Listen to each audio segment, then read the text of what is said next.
there's a few differences on social media rules, and it becomes rather interesting. So some of the rules that are different is that any use of sponsored content must be revealed using appropriate hashtags. Any pre-existing relationship when a review is written straight provided must be announced.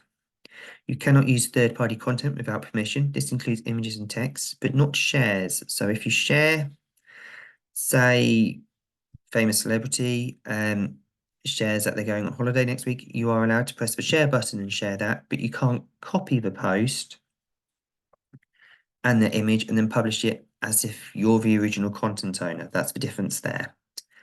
And you cannot contact people on social media without permission for the sole purpose of selling to them. And that's a really big one at the moment because that is being done a lot and it can land you into a lot of trouble if people make any complaints. So again, there are several things which don't protect you, which people often try to use as a defense. You source the material from the internet. Again, it may be on the internet, but that doesn't mean you have the right. Again, you've made some changes, colors, size, rotation, inverted, whatever. It doesn't protect you.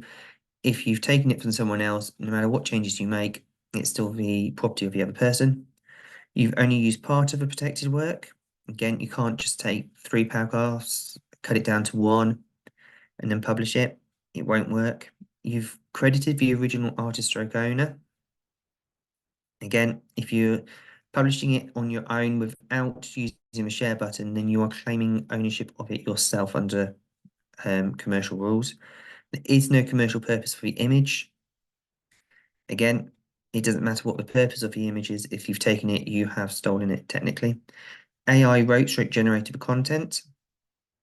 Again, this is a new one that's coming up. People are blaming the AI, and it's just not the best defense.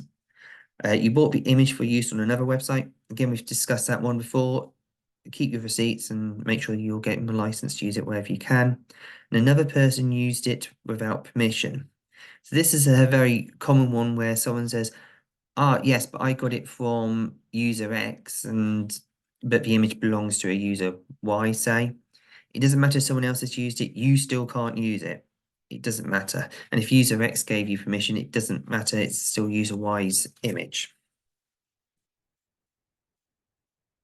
And again, here's some tips to prevent breaking social media laws. Very simple. Again, use content you've developed yourself. Try not to use AI. Do not copy and paste from other websites. Use for sites like Pixabay, free images and Unsplash for images, or create them yourself. If you purchased an image, ensure you keep the documents of the purchase. Ensure you understand any licensing agreements. And then check you're using the right hashtags. Now, these are very different from platform to platform. For Twitter, it's hashtag sponsored or hashtag sponsored tweet. Same sort of thing on Instagram, it's hashtag sponsor or hashtag spawn. There's a few of them. And then there's also on Facebook, it's there's a few more. There's sponsored, paid promotion, things like that. But always make sure you're using at least one of those hashtags. And then again, announce any sponsorship or affiliate marketing or previous relationship between yourself and any company that is paying you, either through a gift, like free access to software, free access to a product, or vouchers, or if there's any affiliate marketing, or if you've even worked for them before. As I say, a company you've worked for before asks you to share a post about them, but how great they are as a workplace, you still actually have to announce that relationship, that you've worked for them before and they've asked you.